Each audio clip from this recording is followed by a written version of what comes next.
बिस्मिल्लाहिर्रहमानिर्रहीम। अस्सलाम वालेकुम नाज़रीन, live with doctor Shahid Masood के साथ मैं हूं नाला अली। नाज़रीन, supreme court practice in procedure bill को अदालत की जानिब से अमल दरामद से रोक दिया गया और कौमी असम्बली ने आज पंजाब और खैबर पख्तूनख्वा के लिए फंड्स की फराहमी का बिल भी मुस्तरद कर दिया। इसके अलावा हुकूमत की जानिब से सुप्रीम कोर्ट प्रोसीजर बिल पर अदालत उज़्मा की जानिब से बेंच के क़याम को भी मुस्तरद किया गया। इस समेत दिन भर जो मौज़ूआत रहे उन पर बात करेंगे। हमारे साथ स्टूडियो में मौजूद हैं डॉक्टर शाहिद मसूद। अस्सलाम वालेकुम डॉक्टर साहब। डॉक्टर साहब, सुप्रीम कोर्ट का जो आज फैसला आया है, इस फैसले के मुताबिक प्रैक्टिस एंड प्रोसीजर बिल जो मंजूर हुआ था उस पर अमल दरामद से रोक दिया गया। हुकूमत के पास क्या आईनी रास्ता इस वक्त मौजूद है या मजीद मुश्किलात में इजाफा होने जा रहा है हुकूमत के लिए? देखें, एक बड़ी हमारी मुल्क की सियासी तारीख की एक बदकिस्मती रही है कि वो ये तय नहीं हो सका कि किसका क्या दायरा इख्तियार है और कौन क्या कर सकता है। जो मैं कहता हूँ बहुत सारे कानून और आइन में से कम है। आज एक बड़ी मेरे ख्याल से मैं इसको ये तो नहीं कहूँगा कि कोई नाकामी हुई है, मैं कहूँगा इसको हजीमत उठानी पड़ी है। हजीमत, या इसको कहा जाए कि उनकी कानूनी टीम जो थी वो शायद उसको नहीं समझ पाई सारे मामलात को, लेकिन ये है कि वो बहुत बुरी तरह से कानूनी महाज पे शिकस्त हुई है। इस बात को आप ज़रा साइड पे रखें कि जजेस के दरमियान इख्तलाफात हैं नहीं है, मैं उस बहस में जाना ही नहीं चाहता। वो एक मामला ऐसा है जो हमारी मोहतरम अदालत को खुद बैठ के तय करना है। लेकिन हाँ, लेकिन ये जो जब यहाँ से देखिए अच्छे बड़े कानूनदान मौजूद हैं यहाँ पे हुकूमत की सफ़ों में, और उनको ये मशवरा तो नहीं देना चाहिए था ना कि आप जाके बम पे लात मार दें, और मौजूदा हालात को देखते हुए। तो अब ये उसमें ज़ाहिर है कि चीफ जस्टिस साहब के पास जो इख्तियारात हैं, तो उन इख्तियारात को उन्होंने इस्तेमाल किया और उन्होंने एक 8 रुकनी बेंच बनाया, और उस बेंच पे ज़ाहिर है कि बहुत सारे सवाल उठे कि इसमें ये जज क्यों हैं, इसका फैसला तो हमें पहले ही पता है या आना चाहिए। और बड़े मतलब यानी आप समझें कि बड़े जेन्युइन इतराज़ात उठे, लेकिन उन इतराज़ात के बावजूद सुप्रीम कोर्ट ने जबरदस्त कर दिया। अच्छा, उसकी नहीं, और देखें कि वो ये जो बात है ना, अब इसमें इसको मैं जिस तरह रीड कर रहा हूँ, बाकी जाहिर है कि अब हुकूमत की क्या स्ट्रेटजी आगे से होती है वो देखना है। ये एक्ट अगर बन जाता, मैंने आज ये कुछ लोगों से कुछ समझा कि मैं थोड़ा सा और बहुत सारे इवेंट्स हो रहे हैं हम, तो मैं इस तरफ अपना जहन नहीं ज़्यादा मैंने ज़ाया किया। अगर ये एक्ट जो है ये कानून बन जाता 20 के बाद, वो बात ही हो रही ना कि अभी तो वो बना ही नहीं था, पहले ही चीफ जस्टिस ने ये क्यों कर दिया जी। पहले तो उनको नहीं करना चाहिए था। ये तो जब बन जाता 20 तारीख को कानून, तो फिर वो चैलेंज करते, फिर वो कोई रिट पिटीशन आती, फिर कुछ होता, तो फिर वो सुना जाता। ये तो अभी कानून बना ही नहीं था, तो पहले ही चीफ जस्टिस साहब ने क्यों कर दिया। उसकी वजह यह है कि ये जो कानून है वो ये है कि चीफ जस्टिस साहब अज खुद नोटिस नहीं ले सकते, उनको मुशावरत करनी पड़ेगी 2 या 3 और जज साहिबान से। तो अगर 20 तारीख को ये कानून बन जाता जी। तो कानून बनने के बाद चीफ जस्टिस साहब जो बेंच बनाते तो वो तो उस कानून के तहत बनाते, अगर इसको चैलेंज भी किया जाता। बिल्कुल ठीक। अगर इसको चैलेंज भी किया जाता 20 तारीख के बाद, तो फिर वो पाबंद होते कि उस कानून के तहत वो बेंच बनाएं जो कानून पास हो चुका है। इसलिए चीफ जस्टिस साहब ने और अदालत ने क्या किया कि उन्होंने 8 रुकनी बेंच बनाया, उसको चीज को वहीं रोक दिया जी। चीजों को वहीं रोक दिया, स्टे हो गया। और उसके साथ ये कहा कि वो जो उसके आगे जाएं तो वो ये कह रहे हैं कि अदालत का जो फैसला है वो ये कहता है कि अब इस पे सदर दस्तखत करें ना करें, मतलब जो मर्जी करें, ठीक है, इससे जो है वो कोई इस पे कोई अमल दरामद नहीं होगा। अच्छा, तो ये जो है यानी अब इसका मतलब ये हुआ कि वो मामला देखें ना, मामला वहीं का वहीं रुक गया। यानी उन्होंने सदर के दस्तखत से भी उसको अलग कर दिया कि दस्तखत वो करें ना करें। और उनके फैसले में ये बात की गई कि जिस लम्हे मौजूदा में कानून पे सदर दस्तखत करें, उससे अगले लम्हे बिल पे किसी भी अंदाज में अमल नहीं किया जा सकेगा। सदर साइन करें या ना करें, रोक दिया, इधर ही सब इधर ही रुक गया। और 2 मई को होगा इसका अगला, यानी अब इसके ऊपर जब भी बात होगी समात पे, अगर फर्ज करें सदर साइन कर भी, अगर ये करें ना करें, इसको जो भी बेंच सुनेगा वो यही 8 रुकनी बेंच होगा। तो ये इधर समात है ऑलरेडी। आप एक ही केस को दोबारा, यानी इधर रोक दिया उन्होंने। अच्छा, अब वो वाली बात भी रुक गई कि आप 10 दफा इसको करेंगे तो हम 10 दफा उधर से मंजूर करवाएंगे, आप 20 दफा करेंगे तो हम 20 दफा मंजूर करवाएंगे। वो क्योंकि वो उसकी वो रुक गया ना, वो बिल करके सदर के पास भेजेंगे, सदर भी पाबंद हो गए हैं। अब वो स्टैंड स्टिल, वो भेजते जाए 2 मई को आके वो सबको क्लब करके सुनेगा बेंच। यानी वो ना सदर कुछ कर सकते हैं, ना बिल यहां से भेजा जा सकता है, ना ये कानून साजी करके भेजते रहे, 500 बिल बना के भेज दें। वो सदर को भी रोक दिया, इनको भी रोक दिया, इधर ही रुक जाए, अदालत अपने आपको करके 2 मई को समाप्त होगी अगली, और सब पार्टियों को भी नोटिस जारी, और अल्लाह खैर सलाम।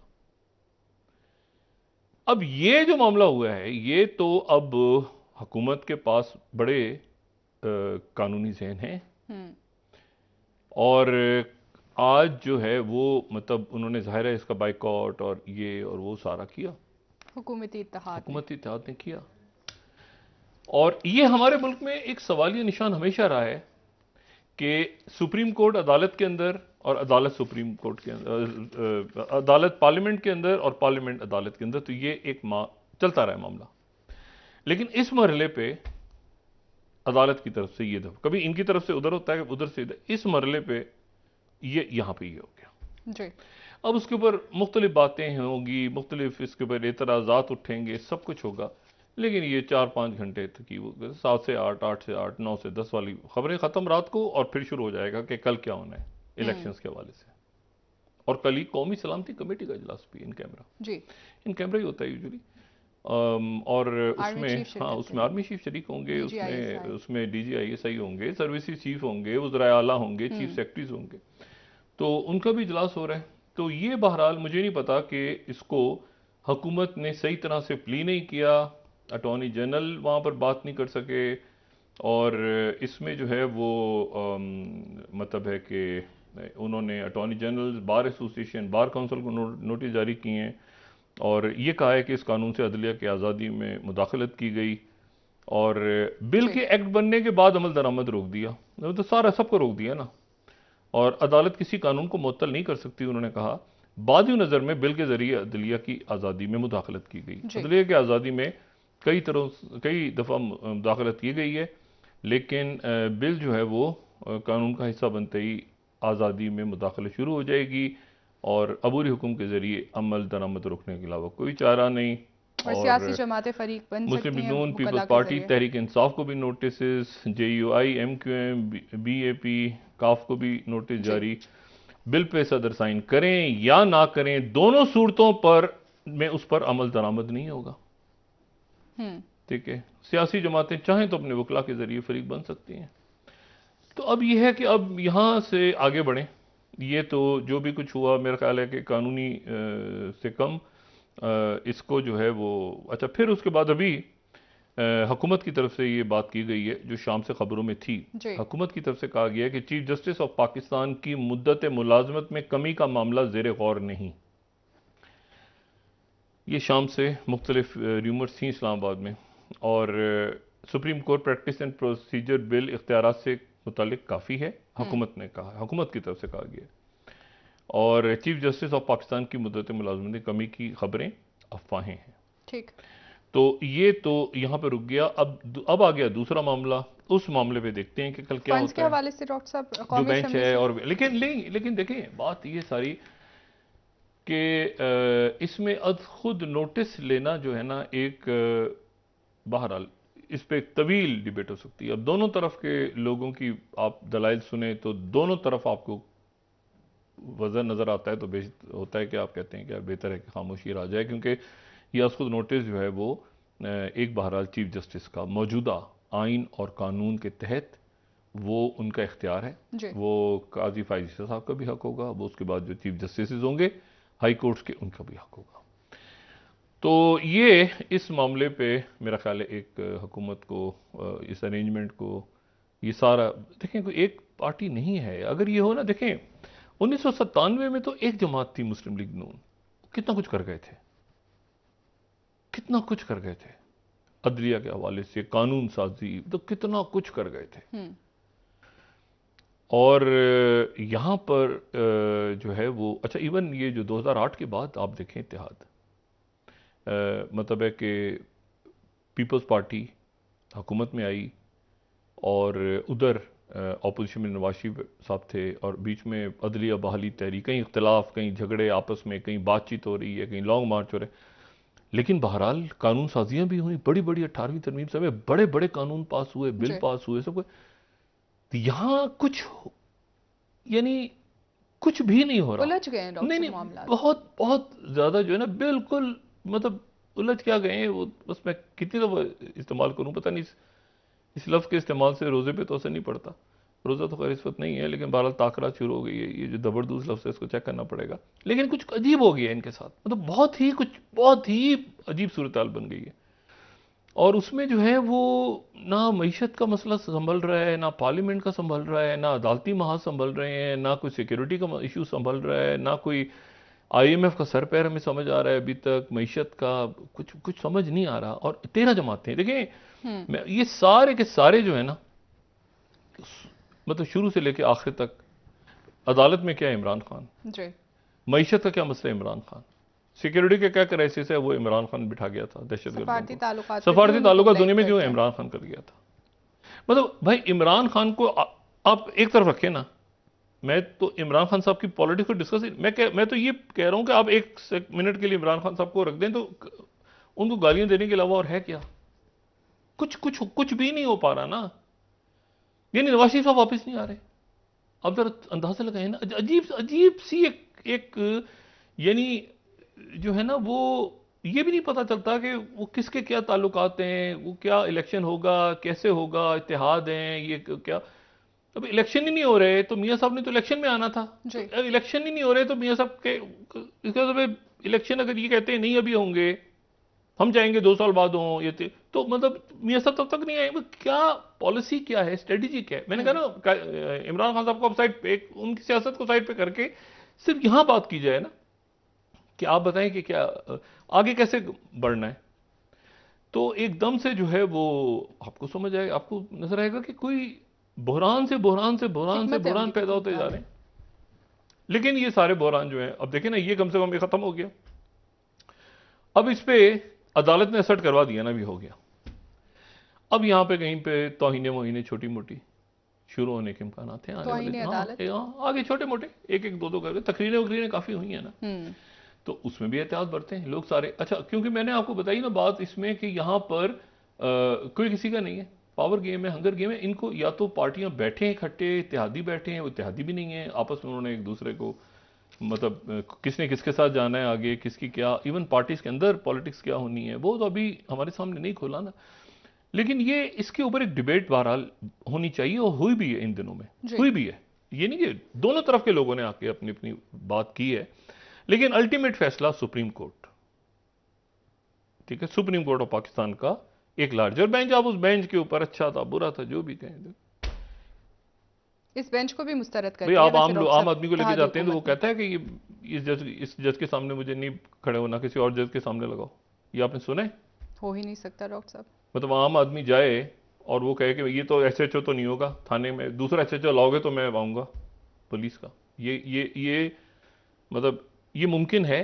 ये बहस यही हो सकती है, हुई और खत्म हो गया किस्सा। और अब यहां से अब आगे कैसे बढ़ना है, आगे स्ट्रेटेजी क्या होगी, ये गवर्नेंस और इश्यूज पे तवज्जो दें ना। इमरान खान साहब का जिक्र खैर रोज रोज करने से, सुबह शाम करने से गुरेज करें, कुछ करें। तो कुछ करें से मुराद ये कि कोई पब्लिक के लिए कुछ करें, अपने लिए नहीं, पब्लिक के लिए कुछ करें, कोई स्ट्रेटेजी बनाएं कोई, तो उसके नतीजे में कहीं तो आगे रास्ता निकलेगा ना। वरना तो ये तो 10 साल बैठे रहेंगे तो इमरान खान तो, अगर 10 साल डिले हो गया तो 10 साल बाद इमरान खान, पता ही नहीं चलेगा इनका। तो वो तो हर जगह हर मास पे इमरान खान, जो भी आप, मैंने कहा ना आप 1000 इख्तिलाफ रखें इमरान खान से, इनके लोग प्राइवेटली मानते हैं, कहते हैं यार हमें नहीं समझ में आता ये इमरान खान क्या कर रहा है हमारे साथ। मैंने कहा क्या हो गया आपको, कहते कुछ समझ नहीं आ रहा क्या है। ये पुराने सियासतदान है डॉक्टर पुरानी सियासत, उनको नहीं समझ आ रहा, मतलब इनको कुछ समझ नहीं आता क्या क्या करता है, वो क्या करता रहता है, क्या खाता है, क्या पीता है, कैसे उठता है, कैसे चलता है फिरता है, मतलब इनको कुछ समझ नहीं आ रहा। ये अजीब से उसमें चले गए हैं। और इनकी पूरी जो बका इसी बात पे है कि एस्टेब्लिशमेंट और इमरान खान का झगड़ा है तो इसलिए हम बैठे। मतलब ये क्या फार्मूला है। अच्छा, यही फार्मूला थोड़ा सा उस वक्त खान साहब को भी हम कहते थे, खान साहब का भी ये था, छोड़ो कुछ नहीं है, इनको और इस्टेब्लिशमेंट का फट है।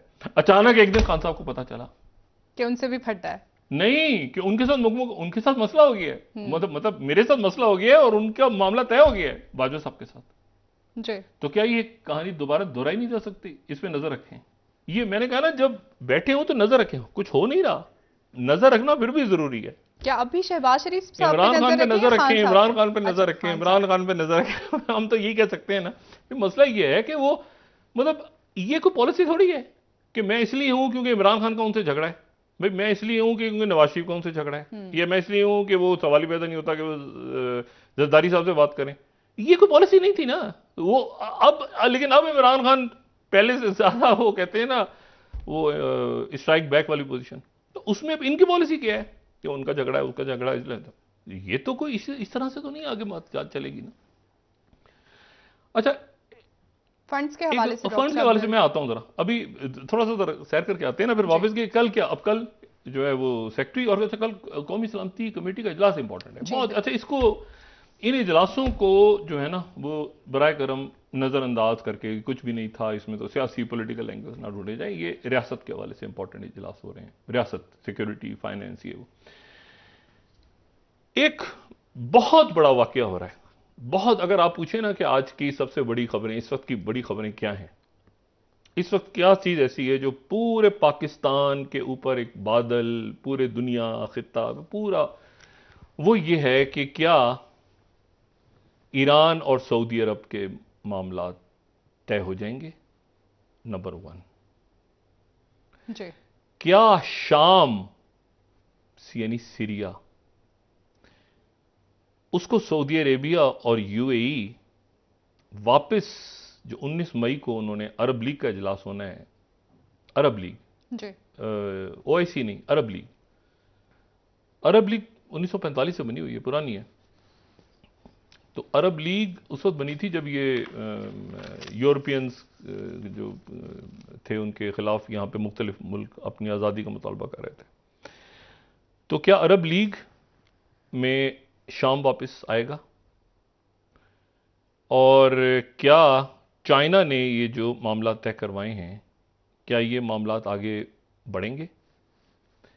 इसमें पाकिस्तान किधर गया? थोड़ा सा खामोश रहते हुए भी उसके ऊपर मैं बात करूंगा कि पाकिस्तान कहां है इसमें। क्या पाकिस्तान है ही नहीं, या पाकिस्तान कहीं है? कहीं है डॉक्टर साहब? बताता हूं ना अभी आपको।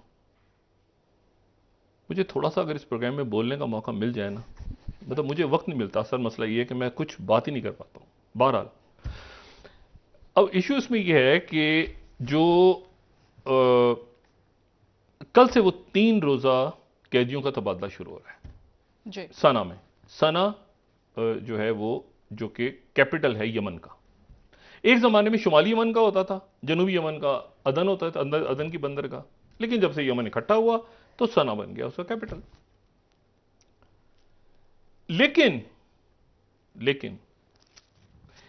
वॉल स्ट्रीट जर्नल ने आज एक रिपोर्ट शाये की है, जो कि वॉल स्ट्रीट जर्नल है या अमेरिका है या उनकी इस्टेब्लिशमेंट है, कोई सीआईए है, क्या पेंटागन है, स्टेट डिपार्टमेंट, वो जो रिपोर्ट है ना उनकी वॉल स्ट्रीट जर्नल की, जो 3rd स्लाइड है हमारी, वो बड़ी इंटरेस्टिंग है कि Saudi push to bring Syria back to Arab fold faces resistance.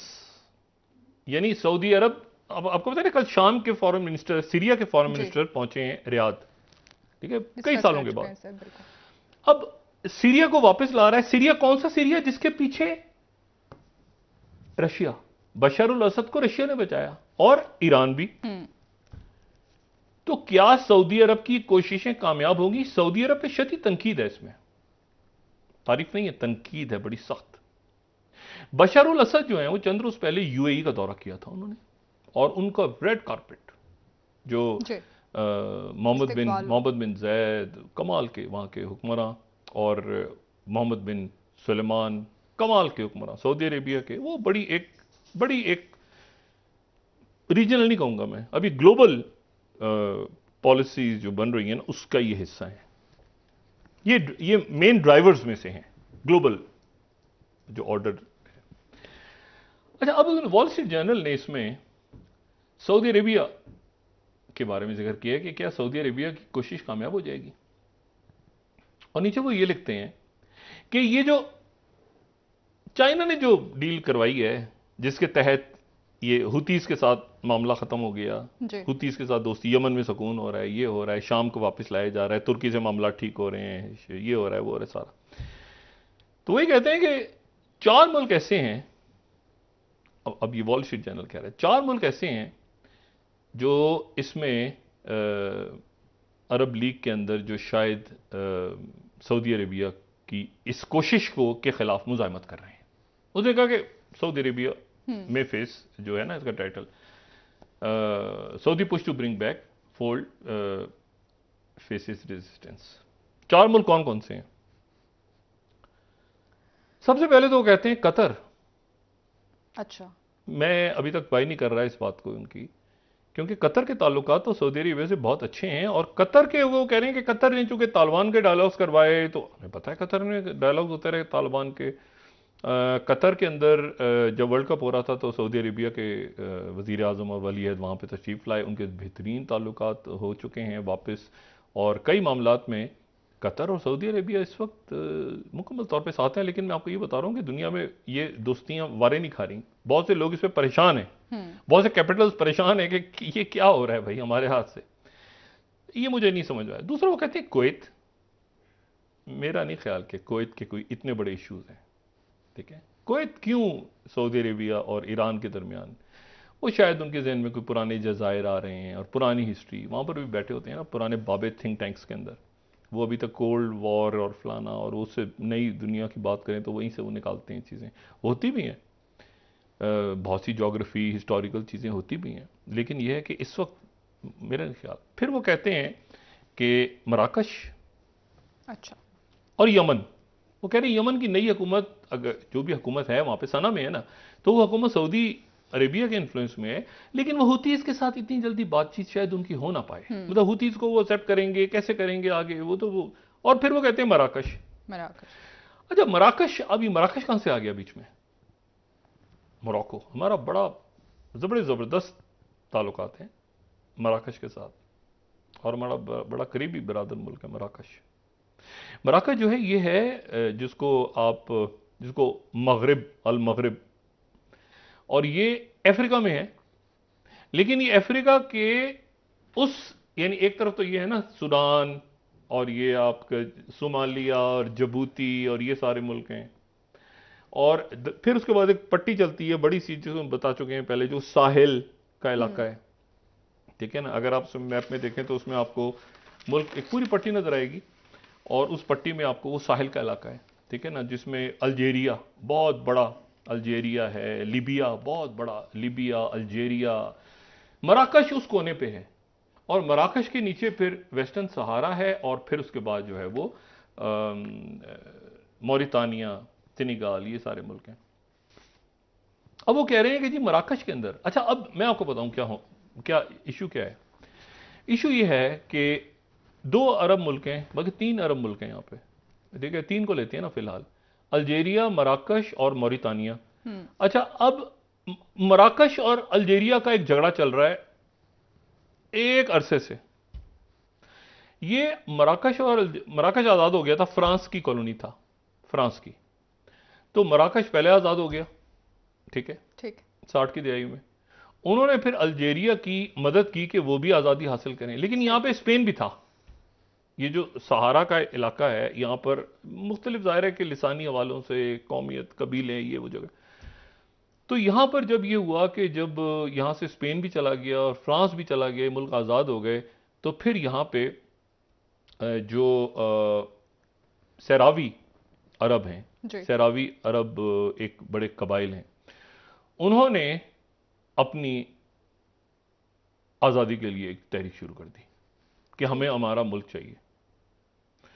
और सहरावी अरब डेमोक्रेटिक रिपब्लिक, उन्होंने वेस्टर्न सहारा में ऐलान भी कर दिया कि ये वेस्टर्न एक रिपब्लिक भी है, झंडा भी उन्होंने बना दिया, उनका झंडा भी है। वो अलहदगी पसंद से दुनिया के मुल्क नहीं मानते अक्सर, लेकिन वो वेस्टर्न सहारा, उनके पास कुछ इलाका मोरक्को का है, मोरक्को कहता है हमारा इलाका है, वो कहते हैं नहीं हमारा इलाका है।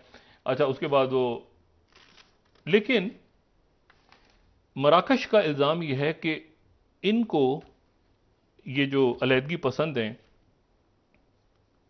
पोलिसारियो, जी, ये पोलिसारियो चूंकि वर्ड है स्पेन का, स्पेन यहां से निकला है, स्पेन फ्रांस दोनों के कॉलोनीज थी। बहरहाल ये शॉर्ट करता हूं बात को। वो ये कहते हैं कि अल्जेरिया से ये इसको इनको जो इंडिपेंडेंट हासिल करने के लिए, अलग मुल्क बनाने के लिए पोलिसारियो है, जो 1973 में फ्रंट बना था, जो मुसल्ला जिसने जंग लड़ी मौरितानिया के साथ, वो अल्जेरिया में बैठे हैं वो लोग। ठीक है। और उनको ईरान सपोर्ट करता है। अच्छा, सही। ठीक है, उनको ईरान सपोर्ट करता है। फिर इसी तरह से ये ध्यान में रखें ना कि लीबिया में भी ऐसे ही था। लीबिया में भी वो हमीती और जनरल बुरहान ये आपस में जो फड्डा चल रहा था, तो एक तरफ जो है वो टर्की, एक तरफ सऊदी, मतलब ये। लेकिन अब चूंकि वो खत्म हो रहे हैं ना सारे, तो नीचे उनकी जो प्रॉक्सीज हैं वो भी खत्म हो रही हैं, लेकिन साथ उनको हवा भी दी जा रही है, जिसकी वजह से ये मराकश का नाम है। तो आने वाले दिनों में मराकश और अल्जेरिया के दरमियान अगर कोई फड्डा खड़ा हो जाए तो आप समझ लें कि खड़ा हुआ है या खड़ा करवाया गया है। ठीक है, सही। इसी तरह से सूडान है। सूडान में भी लड़ाई हो रही है ना, हम डिस्कस कर चुके हैं। जी सर, वो बिल्कुल। उमर बशर के जाने के बाद वहां पे रिजाइन कर गए, दो ग्रुप बन गए, फिर सुलह हुई आपस में, हम बता चुके हैं, इंपॉर्टेंट। तो ये लेकिन सूडान का अभी तक नहीं, सूडान नहीं जाएगा यूएई से, यूएई और सऊदी अरेबिया से बाहर नहीं जाएगा सूडान और ईरान। लेकिन ये बात इंटरेस्टिंग है कि क्या अगले 3 दिन ये जो 300 प्रिजनर्स हैं ये रिहा हो जाते हैं। जुम्मे से रिहाई शुरू हो रही है और इतवार को खत्म होगी। अगर ये 300 लोगों की रिहाई हो जाती है, यमन और सऊदी अरेबिया, ईरान और सऊदी अरेबिया के दरमियान डायलॉग आज दरवाजे खुल गए 7 साल के बाद रियाद के अंदर ईरान के। ये बात अगर आगे बढ़ती है तो उसके नतीजे में फिर एक पूरी दुनिया का नक्शा बदल रहा है। और आज अरब न्यूज का पूरा फ्रंट पेज आप पढ़ें, अरब न्यूज सऊदी अरेबिया, एक फ्रंट पेज उन्होंने पूरा छापा है कि सऊदी अरेबिया और फ्रांस की दोस्ती कैसी है। अरब न्यूज का पूरा पेज। कौन सा फ्रांस, जिसके मैक्रोन अभी चाइना से होके गए। ठीक है, ये पूरा ये एक पेज है, एक सफा है पूरा, जो आज उन्होंने अरब न्यूज ने डेडिकेट किया। मतलब ये एक सिंपल आर्टिकल नहीं है, इसमें वो कह रहे हैं कल्चरल टाइज, वो कितनी, वो बल्कि वो कह रहे हैं कि कई इलाकों में इस वक्त ऐसी यूनिवर्सिटीज हैं जहां पे फ्रेंच बोली जाती है, फ्रेंच उनकी एक लैंग्वेज बन चुकी है। वो फ्रेंच को वहाँ पर फ्रांस के साथ जो सकाफती ताल्लुकात हैं, फ्रेंच फूड, फ्रेंच वो कहते हैं कई जगह पे इंग्लिश की जगह फ्रेंच बोली जाती है। मतलब ये सऊदी अरेबिया, ये पूरा एक आर्टिकल। और क्यों? Macron China. अच्छा, अब जनाब ये आप देखें ना कि इसमें अरब न्यूज ये भी कह रहा है, ये देखें आप जरा, Gulf cooperation council CCC member जो है, सीसी मेंबर्स ये भी देख रहे हैं कि अरब वर्ल्ड और फ्रांस को साथ लाया जाए। हाँ। अमेरिका को नहीं जी। अरब वर्ल्ड और फ्रांस को साथ लाया जाए। फ्रांस का असर कहां कहां पे है? हाँ। फ्रांस का असर शुरू होता है अफ्रीका से, फिर उसके बाद जाता है लेबनान तक, फिर उसके बाद जाता है इराक तक। ठीक है, बरतानिया और फ्रांस यही कॉलोनीज, इनके दरमियान डिस्ट्रीब्यूशन हो गई थी ना वर्ल्ड वॉर के बाद। बरतानिया इसमें बहुत ज्यादा अग्रेसिवली आता है अगर फ्रांस के खिलाफ, तो वहां ऊपर गड़बड़ होती है। कहां पे? आइलैंड वाइलैंड इधर उधर जहां पानी शेयर होता है, तो वो। अच्छा, तो अब ये एक बड़ा इशू है कि ये पूरा जो, अच्छा, लेकिन अब पाकिस्तान कहां है? हम बताते नहीं हम कहां हैं, मगर हम हैं खामोशी से। अच्छी बात है, ज्यादा हम इसको डिस्कस नहीं करते, लेकिन हम कहीं ना कहीं हैं। अच्छा, हम कहां हैं? आज हम कहीं समरकंद में घूम रहे थे। अच्छा जी, आज हम समरकंद में घूम रहे थे, और समरकंद में हम क्या कर रहे थे ये नोट करें, ये बड़ी इंपॉर्टेंट बात है। और पाकिस्तान में तो हमारे रोलर पे दूसरे हैं ना, तो यहाँ तो हम बात ही छोड़ दें कि हमने क्या डिस्कस करना है पाकिस्तान में, पाकिस्तान के मीडिया में, और यहाँ पे लोगों को शायद इसमें ज़्यादा इंटरेस्ट भी ना हो। लेकिन अगर हम यहाँ पे चले जाएं रशिया की तास न्यूज एजेंसी हाँ। तो तास इसको इस तरह से कह रहा है कि US responsible for situation in Afghanistan, 4 मुल्कों के वुज़राए खारजा की मुलाकात हो रही है। अच्छा, ठीक है। रशिया, ईरान, ठीक है, चाइना और पाकिस्तान, हिना रब्बानी खर। जी जी। और इसमें जो सबसे बड़ी बात है, ये मैं यहां पे हम कोट कर सकते हैं, ईरान की एजेंसी को लेते हैं ना, महर से उठाते हैं, महर न्यूज से। महर न्यूज ये कह रहा है कि जिन ग्रुप्स को रशिया, चाइना,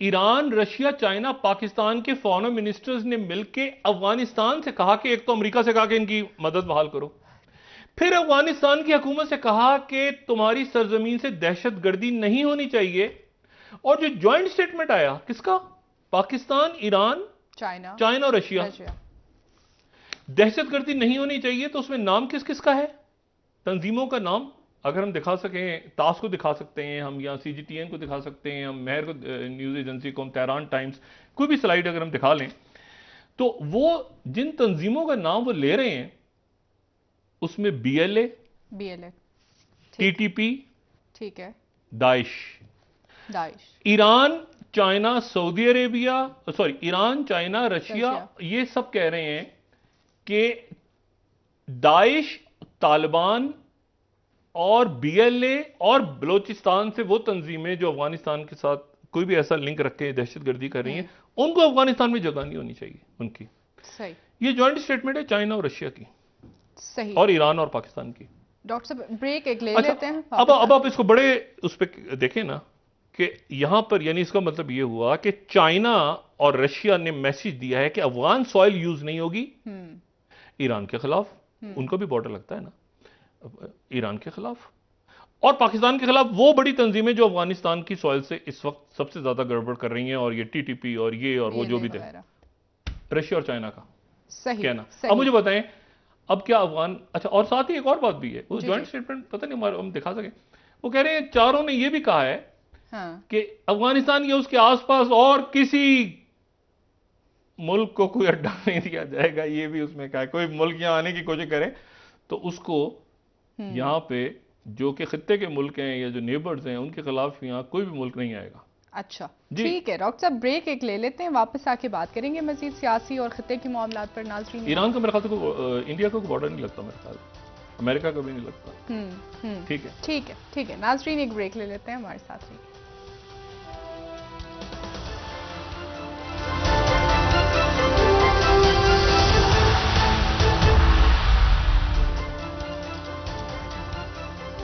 वेलकम बैक नाज़रीन। जी डॉक्टर साहब, खित्ते में जो इस वक्त अहम डेवलपमेंट्स हो रही हैं उस पर बात कर रहे थे और पाकिस्तान के कंट्रीब्यूशन पर बात कर रहे थे। इसके अलावा डॉक्टर साहब सियासत पर भी आपने बात की, उस हवाले से भी मैं आज चाहूँगी कि आप कंटिन्यू करें।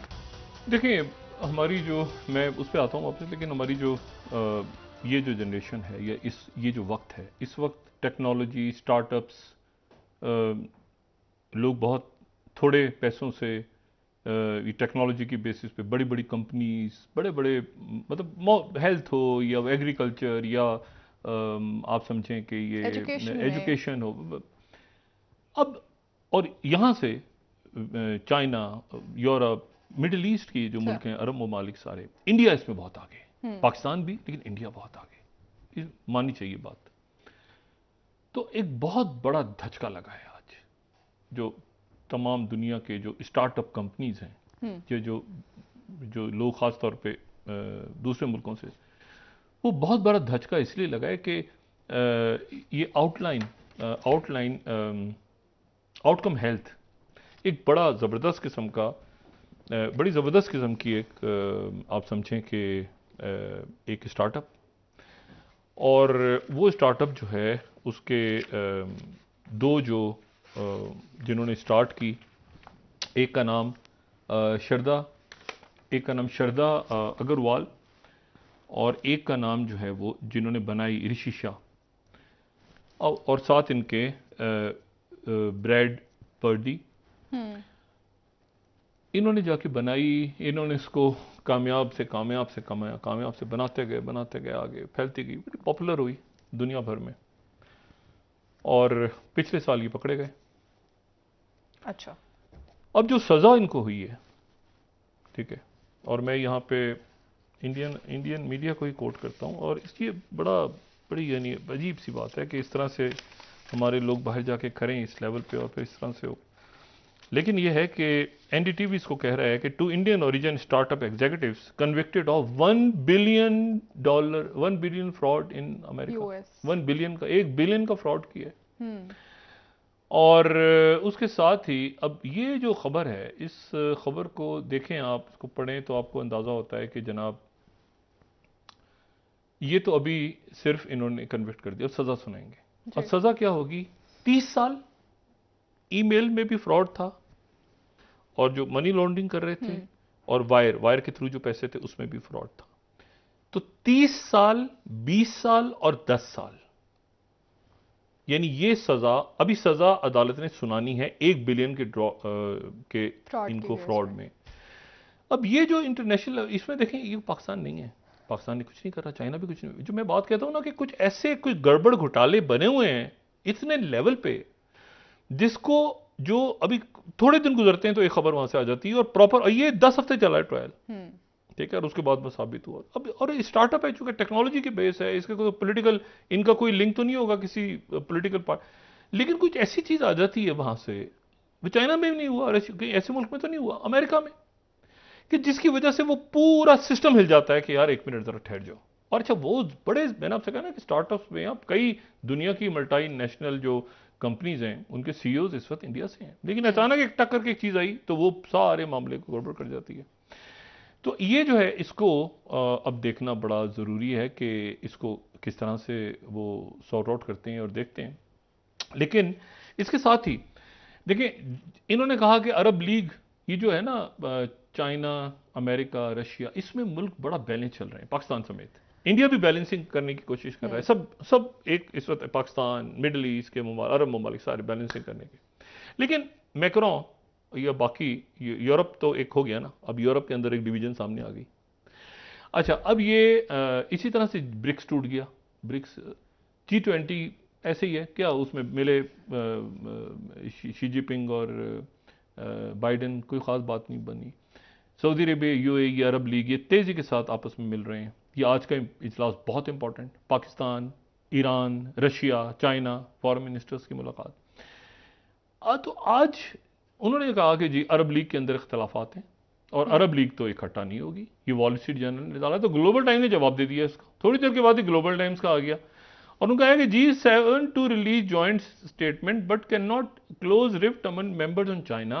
G7 का क्या बनेगा? हाँ। ये ध्यान में रखेंगे, G7 में कौन है? जर्मनी और फ्रांस। फ्रांस कौन? मैक्रोन, जो चाइना से होके गए। तो G7 क्या एग्री करेगा चाइना के ऊपर किसी स्टेटमेंट से? नहीं। लेकिन पाकिस्तान की एक बड़ी कामयाबी, मैं दोबारा बात कहूं सर, इसकी तरफ मैं दोबारा, इस स्टेटमेंट का वो हिस्सा पढ़ें जो ईरान, पाकिस्तान, चाइना, और हां, हम नहीं डिस्कस कर रहे हैं यहां पे, बहुत इंपॉर्टेंट है, चाइना, रशिया, ईरान और पाकिस्तान की ज्वाइंट स्टेटमेंट का हिस्सा क्या है कि दहशतगर्द तंजीमें कौन सी हैं। और मैं यहां महर न्यूज एजेंसी ईरान को कोट कर रहा हूं, कौन सी?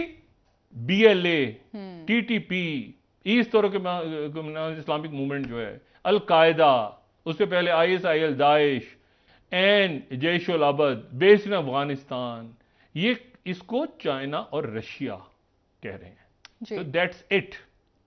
अब अफगान सॉइल, और साथ ही उन्होंने ये भी कहा कि पैसे रिलीज करें, और साथ ही हर मुल्क का ये मुतालबा है, बशमूल पाकिस्तान का, कि वहां पर इंसानी हकूक, बच्चियों के स्कूल, ये जो खवातीन के, देखिए कुछ चीजों के ऊपर आप जो है ना, वो मतलब बच्चियों के स्कूल खोले जाएं, वहां पे तरक्की हो, वहां पे एक इस्लामिक मॉडर्न सिस्टम हो, ये ठीक है ना, वहां पर किस तरह से, ताकि अफगानिस्तान, और फिर उनकी सॉइल पे TTP का लफ्ज ऐड होना, चाइना की तरफ से, चाइना और रशिया की तरफ से, और साथ ईरान, कि यहां पर TTP और दाइश और BLA अफगान सॉइल से नहीं आनी चाहिए।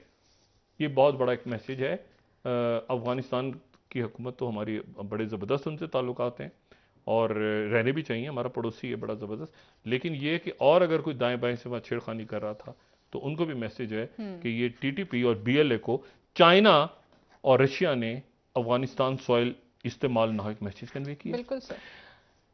इंटरेस्टिंग डेज, मैंने आपसे कहा ना कि ये वो दिन है जो जिन दिनों में इंटरेस्टिंग वाकयात हो रहे हैं। अच्छा, अब अमेरिका जो है, वो जाहिर सी बात है, इस तरह तो वो नहीं जाने देगा, मतलब उनका पूरा देखिए ना, वो आसियान पे उधर चाइना आ जाता है, उधर जाते हैं तो उधर वो लेकिन उधर डॉक्टर साहब जाते हैं अफ्रीका अमेरिका में। की जानिब से बिल्कुल खामोशी, नहीं नहीं, एक खामोशी खामोशी नहीं, का वो तासुर है। एक्टिव, वो असल में चाइना और रशिया इस तरह आ गए हैं ना यूक्रेन वॉर के बाद के, वो देखिए ना मैक्रोन निकल गया हाथ से। अब हाँ, मुझे बताएं कि ये सऊदी अरेबिया, यानी सीरिया सऊदी अरेबिया मिल गए, तुर्की सऊदी अरेबिया की दोस्ती हो यूएई। गई, ईरान सऊदी अरेबिया मिल रहे हैं।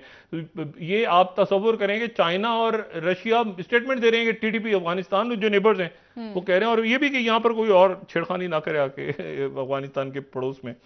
तो बात ये सारी कि, और टीटीपी का नाम आ गया उनकी तरफ से, उनकी ज्वाइंट स्टेटमेंट में चाइना और रशिया की तरफ से, टीटीपी और बीएलए। हाँ बात ये है सारी कि अब ये जो ऑर्डर मर्ज हो रहा है पूरा पूरा, जी। ये इश्यूज हैं, ये इशू हैं आपके इकोनॉमी, रीजनल मामलात, उससे फिर लिंक्ड हैं पाकिस्तान की अंदरूनी स्टेबिलिटी। ये छोटे बिल्कुल छोटे इश्यूज, जरा जरा से इश्यूज के जी वो, ये रुकन जज नहीं है उसमें वो बैठेगा, ये मतलब थोड़ा सा इससे निकलना है खुदारा, बिल्कुल ठीक उसके कह रहे हैं बाद सर। आपकी मईशत तय होगी, उसके बाद आपके लोगों की एजुकेशन फ्यूचर। उन्होंने यूरोप जाना है पढ़ने, अमेरिका जाना है, चाइना जाना है, गल्फ कंट्री जाना है, इंडिया से हमारे ताल्लुकात कैसे होंगे, जो कि अच्छे होने चाहिए, बिल्कुल सर, जो कि बिल्कुल, बहुत अच्छे होने इसमें कोई चाहिए। शक नहीं है। लेकिन ये जो पूरा एक सिचुएशन मर्ज हो रही है, इस सिचुएशन में ये नॉन इश्यूज हैं कि पाकिस्तान डिफॉल्ट की तरफ जा रहा है, वो जाता रहता है जी, मतलब ये कोई फजूल बात है, ये इस तरह हम नहीं चल सकते। सर बहुत ठीक शुक्रिया है, डॉक्टर साहब, इंशाल्लाह आने ये वाले दिनों सिस्टम में जाएगा, तो जाता हुआ नजर आ रहा नजर होगा, आएगा, लोग पूछ रहे होंगे क्या है, क्या हो नजर रहा आएगा। है। बहुत शुक्रिया डॉक्टर साहब। नाजरीन प्रोग्राम का वक्त अब कितने खत्म सारे हुआ। लोग ही बात कर रहे हैं ना कि सिस्टम नहीं चल रहा, सिस्टम पर फंस गया, सिस्टम फंस गया। ठीक है सर, बहुत मैं शुक्रिया देखता डॉक्टर हूँ साहब। और खुश होकर पॉपकॉर्न खाता हूँ। नाजरीन कल इंशाल्लाह दोबारा आपसे मुलाकात होगी, मुझे नायला अली को इजाजत दीजिए। अल्लाह हाफिज जी डॉक्टर साहब। अपना दोस्तों रिश्तेदारों को दुआ के लूंगा, सब ख्याल रखिएगा, अल्लाह हाफिज।